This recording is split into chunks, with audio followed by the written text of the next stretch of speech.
Hello. So ఇలా మనకి డిన్నర్లో ముసల్లం దాల్ పెట్టిండు. ఇదేదో దొండకాయ, ఇదైతే గుమ్మడికాయ. పోయి గుమ్మడికాయ ఎవరు తింటారు. అండ్ మనం తీసుకోలే రోటీ తీసుకొని మనం కొంచెం డబుల్ కమీటా కూడా వేసేసుకున్నాం. నెక్స్ట్ చూసిండ్రంటే వా పొగలు కాలుతున్నాయి. కోడి వేపుడు అట మస్తు ఉంది కదా చూడడానికి. మంచిగా స్పైసీగా కూడా ఉండే ఇవాళ టేస్ట్. మన ఇష్టం ఎంత అంటే అంత వేసుకోవచ్చు, అన్లిమిటెడ్ కాబట్టి. మంచి మంచి పీసులు వేసుకున్నాం. కొంచెం సాలెడ్ కూడా వేసుకొని మన టేబుల్ దగ్గరికి వెళ్ళిపోతే చూసినారా కలర్ఫుల్ ఉంది కదా ఎగ్దమ్. సో ఇంకా మనకు ఆగలే ఫాస్ట్గా తినేద్దామని వేడి వేడి అన్నంలో ఆ కోడి ముక్క వేసుకొని తిన్నాం. I mean chicken piece. So chicken piece మంచిగా కలుపుకుంటే మా ఫ్రెండ్కి మా పీస్ నచ్చిందనమాట.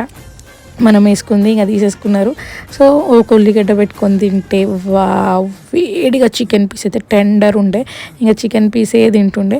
లాస్ట్కి మీకు ఇది కూడా చూపిద్దాంలే ఫస్ట్ ఎట్లుందో టేస్ట్ కానీ తింటే. అది కూడా మంచిగానే ఉండే. బట్ చికెనే డామినేట్ చేయలేదు బై. చికెన్ చాలా బాగుండే ఇవాళ మస్తు.